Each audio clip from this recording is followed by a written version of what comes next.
বিশ্বাস করেন আমি যে বাংলার মুখ্যমন্ত্রী, বাংলার মানুষের আশীর্বাদে, বাংলার মানুষের দোয়ায়, তাই যদি আমি ঋণী থাকি বাংলার মানুষের কাছে থাকবো মাথা নত করে।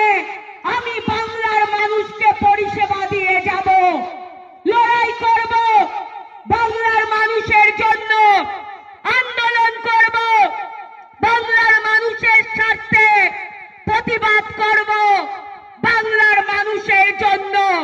তাই তো মমতা বন্দ্যোপাধ্যায় আজকের দিনেও দাঁড়িয়ে বাংলার মাটিতে আন্দোলন প্রতিবাদ করছে।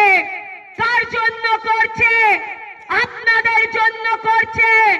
আজকে দিল্লির বড় বড় নেতারা, আজকে বিজেপির নেতারা 2021-এর নির্বাচনের আগে যেভাবে বাংলার মাটিতে এসে প্রতিশ্রুতি দিয়েছিল, একটাও প্রতিশ্রুতি পালন করেনি। আজকে আপনাদের যিনি বিধায়ক নেন্দি ইঁদুর শুভেন্দু অধিকারী মুখেই শুধু ভাওতাবাদ, বড় বড় কথা বলে, মমতা ব্যানার্জিকে নিয়ে সমালোচনা করে। আজকে নন্দীগ্রামের মানুষ তাকে চিনেছে কিভাবে? মমতা ব্যানার্জির দয়ায়। মমতা ব্যানার্জি যদি তাকে পরিবহন মন্ত্রী না করত, তাকে বিধায়ক না করত, তাহলে শুভেন্দু অধিকারীকে বাংলার মানুষ চিনত না। দিদির দয়ায় নেতা হয়েছ।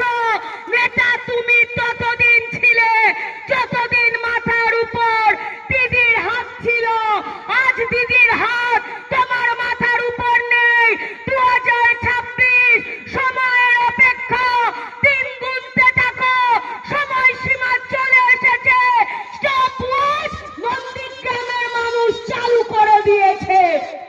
আজকে নন্দীগ্রামে সন্ত্রাস, আজকে নন্দীগ্রামের ঘরে ঘরে তৃণমূল কংগ্রেসের কর্মীদের উপর অত্যাচার। আজকে 8ই ডিসেম্বর তৃণমূল কংগ্রেসের কর্মীকে খুন, 25শে ডিসেম্বর তৃণমূল করবার জন্য তাকে হত্যা করা হচ্ছে। কি অপরাধ? মমতা ব্যানার্জির উন্নয়ন, মমতা ব্যানার্জির উন্নয়নের বাতাবরণ এলাকায় এলাকায় ছড়িয়ে দিয়েছে।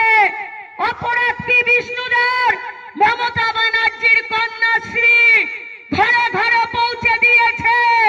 মহাদেবদের অপরাধ কি? রূপশ্রী প্রত্যেকটি বোনের কাছে পৌঁছেছে, লক্ষ্মীর ভান্ডার মায়েদের কাছে পৌঁছেছে। সেই অপরাধে তাদেরকে হত্যা করেছে বিজেপির গুন্ডা বাহিনী।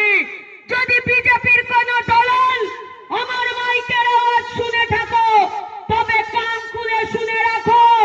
নেত্রী বলেছিল 2011-তে বদলা নয়, আমি বদল চাই। যদি তোমরা মনে করো তৃণমূল কংগ্রেস নন্দীগ্রামের মাটিতে তোমাদের দেখে ভয় পাচ্ছে, তোমরা ভুল ভাবছো। নেত্রী যদি একবার নির্দেশ দেয় যে আমি বদল না, আমি বদলা চাই, পিঁপড়ার মতো টিপে মেরে ফেলবো, 2 সেকেন্ড টাইম লাগবে। বিজেপি বলে কোন নাম এই নন্দীগ্রামের মাটিতে থাকবে না। তৃণমূল কংগ্রেস চাই শান্তি, তৃণমূল কংগ্রেস চাই উন্নয়ন, তৃণমূল কংগ্রেস চায় মানুষের ঘরে ঘরে পরিষেবা দিতে। কারণ আমাদের নেত্রী মমতা ব্যানার্জি